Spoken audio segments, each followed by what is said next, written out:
और पीएनबी के MD CEO Ashok Chandra भी हमारे साथ अब जुड़ गए हैं चर्चा में, और हमारे सहयोगी अंकुर मिश्रा भी जुड़ गए हैं। अंकुर, बहुत बड़ी खबर और लिहाजा हमारे पास इतना बड़ा मैनेजमेंट भी है पीएनबी का। बिल्कुल, जो सबसे बड़ा असर यहाँ पे कंजम्पशन पे पड़ने वाला है, लेकिन कंजम्पशन बढ़ेगा तो साथ ही लेंडिंग बढ़ेगी, और लेंडिंग बढ़ेगी तो क्रेडिट ग्रोथ पे क्या असर पड़ेगा, इस पर बातचीत करने के लिए हमारे साथ जुड़ गए हैं पंजाब नेशनल बैंक के MD and CEO Ashok Chandra ji. Chandra ji, बहुत बहुत स्वागत है आपका 18 आवर स्वदेश में। सबसे पहले तो मैं आपसे समझना चाहूंगा, अब जो आपने ये कल अनाउंसमेंट्स देखे होंगे फाइनेंस मिनिस्टर द्वारा, आपका ऑलरेडी अगर क्रेडिट ग्रोथ की बात करें तो 18% से ज्यादा की ग्रोथ एमएसएमई में पिछले क्वार्टर में हुई थी। अब क्या होने वाला है? नमस्कार एंड सबसे पहले आप सभी लोगों को और सारे दर्शकों को ओणम की हार्दिक शुभकामना। और कल जो GST council and finance honourable finance minister ने जो अनाउंसमेंट किया, आई थिंक ये एक लैंडमार्क स्टेप कहा जा सकता है जीएसटी रेशनलाइजेशन, रेट रेशनलाइजेशन की तरफ, और सिंप्लीफिकेशन ऑफ द रेट की अगर मैं बात करूं तो 2 स्लैब, चार की जगह 5% और 18%, और एक हाई एंड आइटम्स के लिए रखा गया है, दैट इज 40%। आई थिंक अगर मैं इन सारे सिंप्लीफिकेशन ऑफ रेट को देखूं तो ये जो पूरा सिंप्लीफाई किया गया है, ये एक कॉमन मैन के लिए है, लेबर इंटेंसिव इंडस्ट्रीज के लिए है, एग्रीकल्चर सेक्टर के लिए है, टेक्सटाइल सेक्टर के लिए है, फार्मा से रिलेटेड जो एक्टिविटी चल रही है, हेल्थ केयर से रिलेटेड जो एक्टिविटी पूरे देश में चल रही है। आई थिंक ये पूरे देश के इकोनॉमी को एक रिवोल्यूशनाइज स्टेप कहा जा सकता है। सर, और अच्छा लग रहा है आपसे बातचीत करते हुए। मेरा नाम प्रशांत है और मैं एक उदाहरण के साथ आपके पास आना चाहूँगा कि पिछले दिनों मेरे घर के पास गाड़ियों के बड़े सारे शोरूम हैं, तो मैं ऐसे ही उनसे बातचीत कर रहा था, तो ये कह रहे थे कि जो फुटफॉल्स हैं वो एकदम से रुक से गए हैं। मतलब सब लोग इंतज़ार कर रहे हैं कि साहब कब कटौती होगी, और उसके बाद इवन जिन्होंने एडवांसेस भी दिए हुए हैं उन्होंने भी कहीं ना कहीं धैर्य का परिचय दिया है। तो लगता है मतलब ये एक बहुत बड़ी चीज़ है, और चूंकि त्योहारी सीजन भी है तो ऐसे में थोड़ा ग्राहकों की भी उम्मीदें ज़्यादा होंगी, तो उस लिहाज से क्या स्ट्रेटजी होगी? देखिए, इतने अच्छे समय पे ये अनाउंसमेंट हुआ है, और जो एप्लीकेबल रेट भी है 22 सितंबर से इसको एप्लीकेबल किया जा रहा है। और हम हर एक साल ये देखते हैं कि ये फेस्टिवल का टाइम स्टार्ट होता है, और सितंबर से लेकर आगे 4-5 महीने तक बहुत अच्छी एक्टिविटी पूरी इकोनॉमी में होती है। ये जो रेट का रिडक्शन हुआ है, जो स्लैब में रेट्स कम किए गए हैं, आई थिंक ये लोगों के डिस्पोजेबल इनकम को बढ़ाएगा, कंज्यूमर डिमांड्स को बढ़ाएगा। और अगर मैं इसको देखूं, पिछले 6-7 महीने से जो पूरे भारत सरकार की प्रक्रिया और रिजर्व बैंक की प्रक्रिया चल रही है, तो सबसे पहला जो एक रिवोल्यूशनरी स्टेप हुआ जिसमें इनकम टैक्स रेट्स को रेशनलाइज किया गया, और उसके माध्यम से सारे middle class and different sections को डिस्पोजेबल इनकम को बढ़ाया गया, उसके रेट को रिड्यूस करके।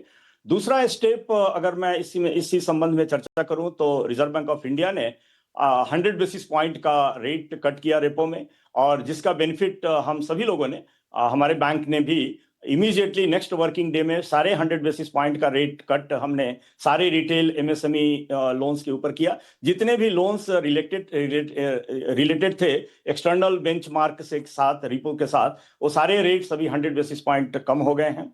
तीसरा मैं इसी संबंध में देखूं तो 100 बेसिस पॉइंट का जो सीआरआर में कट किया गया है, जिसका बेनिफिट अगर हमारे अपने बैंक की मैं चर्चा करूं तो इस सितंबर महीने से दिसंबर महीने तक करीब 15,000 करोड़ की लिक्विडिटी हमें मिलने वाली है एक्स्ट्रा, जिसको हम डेफिनेटली ये जो डिमांड सिस्टम में आने वाला है उसको हम यूज करेंगे, और उसमें हम अच्छे इंटरेस्ट रेट के साथ, कम इंटरेस्ट रेट के साथ लोगों को उस लोन का मुहैया कराएंगे। और चौथा जो ये कल लैंडमार्क डिसीजन जो हुआ है, आई थिंक इस चारों एक्टिविटी को एक साथ अगर हम सिंक्रोनाइज करके देखूं तो इस फाइनेंशियल ईयर में एक बहुत बड़ा क्रेडिट ग्रोथ होने वाला है, कंज्यूमर डिमांड बढ़ने वाला है।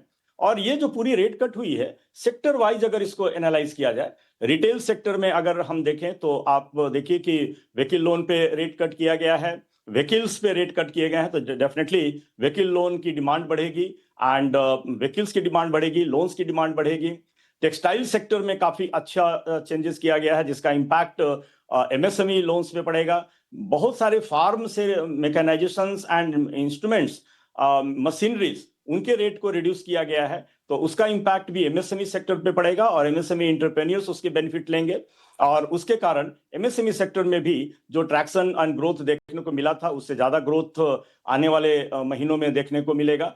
फार्म सेक्टर की अगर मैं बात करूं तो ट्रैक्टर पे आप देखिए कि रेट को काफी रिड्यूस किया गया है एंड फार्म मैकेनाइजेशन से रिलेटेड जितने भी प्रोडक्शन से रिलेटेड जितने भी इंस्ट्रूमेंट हैं सारे में रेट को रेशनलाइज किया गया है और बहुत ही बेहतर रेट को लागू किया गया है। तो उसका सारा बेनिफिट फार्मर्स कम्युनिटी को मिलने वाला है और वो भी आगे आकर लोन लेंगे और उसका बेनिफिट को बैंक के माध्यम से हम उसको भी उनको सहूलियत प्रदान करेंगे।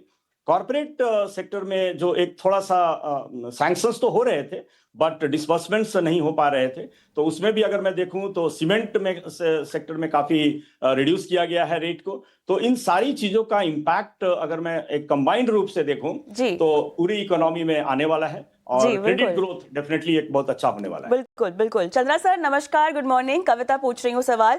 सर रिटेल पर थोड़ा फोकस मैं करना चाहती हूँ क्योंकि पिछले दिनों हम देख रहे हैं कि लोग जो है ना अपनी लाइफस्टाइल को अपग्रेड कर रहे हैं और इसके लिए पर्सनल लोन हो, ऑटो लोन हो और तमाम तरह के शॉर्ट टर्म लोन्स हो, उसको लेकर लोगों का उत्साह बहुत ज्यादा बढ़ चढ़कर ट्रेंड में दिखाई दे रहा है। और फेस्टिव सीजन ऐसा मौका होता है सर जो बिल्कुल भी कोई इस मौके को नहीं छोड़ना चाहता है। रिटेल के नजरिए से मुझे समझना है अब यहाँ पर आप किस तरह के लोन में इजाफा होता हुआ देख रहे हैं। पर्सनल लोन की अगर मैं बात करूं, ऑटो की बात करूं, होम लोन को लेकर मैं बात करूं, तो फिलहाल स्थिति क्या है और कितना जंप आपको इस ग्रोथ में अब आता हुआ दिखाई दे रहा है? देखिए व्हीकल लोन का ग्रोथ हमारा मैं एक्सपेक्ट कर रहा हूं कि कम से कम हमारा ग्रोथ 22 से 25% का YOY ग्रोथ हमारे व्हीकल लोन पोर्टफोलियो में होना चाहिए। ये सारी जो फैसिलिटीज जो इनेबल की गई हैं और जो लिक्विडिटी हमारे पास है, इंटरेस्ट रेट जो कम किया गया है, तो डेफिनेटली व्हीकल लोन में काफी अच्छा ग्रोथ होगा। डिस्पोजेबल इनकम जो लोगों की बढ़ी है तो डेफिनेटली पर्सनल लोन सेगमेंट में अच्छा ग्रोथ होगा। और हमारी अंडरराइटिंग स्टैंडर्ड भी अगर हम देखें तो काफी इंप्रूव हो गई है और ये पूरे जो लोन्स अभी हम दे रहे हैं, व्हीकल लोन हो या एमएसएमई लोन्स हो या पर्सनल लोन हो, ये 100% हमारे डिजिटल है, एंड टू एंड डिजिटल है। तो इसके माध्यम से ये भी हम सुनिश्चित करेंगे कि इस तरीके की जब ग्रोथ होती है तो हमें ये भी देखना होता है कि हमारी अंडरराइटिंग स्टैंडर्ड पे कहीं भी कंप्रोमाइज नहीं हो और हम क्वालिटी ग्रोथ करें। और उसके लिए हमारी जो पूरी सिस्टम है वो पूरी इसके लिए तैयार है।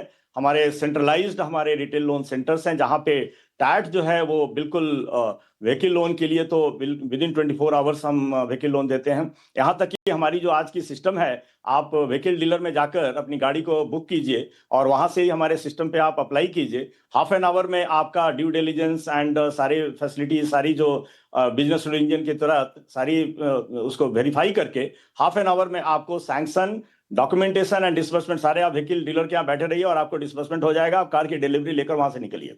तो इस तरीके की फैसिलिटी हमने अपने सिस्टम में इनेबल की है। हमारा सारा रिटेल सेंटर्स जो है वो हमने रिटेल लोन्स को सेंट्रलाइज किया हुआ है और सारे लोन्स जो पूरे कंट्री में होते हैं वो हमारे 138 रिटेल लोन सेंटर है, वहां से प्रोसेस होती है। हमारे एमएसएमई के जितने लोन हैं वो भी हमारे 141 एमएसएमई सेंटर्स हैं जहां पे ये सारे लोन्स की प्रोसेसिंग होती है। और एमएसएमई की अगर मैं चर्चा करूं तो 25 लाख तक के लोन 100% हमारे डिजिटल है, एसटीपी जर्नी के थ्रू होता है, जिसमें हमने बिजनेस रूल इंजन के तहत एक फिनटेक को ऑनबोर्ड किया हुआ है। एंड आपके कोई भी डॉक्यूमेंट देने की जरूरत नहीं है, हम सारी चीज वेरीफाई करके एंड जो आपकी एलिजिबिलिटी होती है उसके तहत अप टू 25 लाख पूरी तरह हम डिजिटल के माध्यम से हम सैंक्शन करते हैं। तो बैंक पूरी तरह तैयार है। इस तरीके की कोई भी क्रेडिट जंप सिस्टम में अगर हो रही है तो पीएनबी उन सभी में अग्रणी भूमिका अदा करेगा। मिस्टर चंद्रा, मैं आपसे आखिरी में एक चीज समझना चाहूंगा। आपने बिजनेस की बात करी, आपने लोन ग्रोथ की बात करी, ओवरऑल आपका जो साल भर का गाइडेंस है अब वहां पे आपको रिकैलिब्रेट करने की जरूरत है। क्या आपको लगता है कि 1 से 2% अब ज्यादा बढ़ोतरी हो सकती है लोन ग्रोथ में आपकी? देखिए एमएसएमई सेक्टर में डेफिनेटली बहुत अच्छा ग्रोथ होने वाला है। रिटेल तो होगा ही, फार्मर एग्री में भी होगा।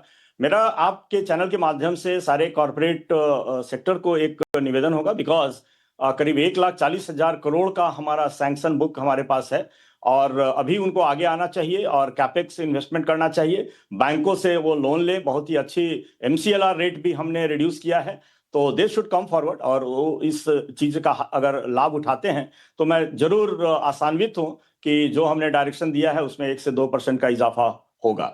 और कॉर्पोरेट लोन बुक की भी अगर मैं बात करूं तो उसमें भी जो उनके जो इनपुट्स हैं, आई थिंक उसमें मशीनरीज है या सीमेंट सेक्टर को अगर मैं देखूं तो उसमें भी रेट को काफी रेशनलाइज किया गया है। तो I think cost of production भी कम होने वाला है। तो corporate people they should come forward and ये इस अच्छे मौके को उनको अवेल करना चाहिए। चलिए ठीक बात है, अभी सरकार ने अपना काम कर दिया है, जीएसटी का बोनस दे दिया है, आरबीआई ने अपना काम कर दिया है, रेट कट कर दिए। अब एक जो पेन पॉइंट बचा था प्राइवेट कैपेक्स, वहां पे पिकअप होने की उम्मीद है। बहुत बहुत शुक्रिया हमसे बातचीत करने के लिए mister Chandra, and all the very best for the remaining year. Thank you, बहुत बहुत धन्यवाद। तो ये थे अशोक चंद्रा जी, जो कि डिटेल कर रहे थे कि किस तरीके से जीएसटी का जो रैशनलाइजेशन हुआ है 2 रेटों में, इससे न सिर्फ इकोनॉमी पे फर्क पड़ेगा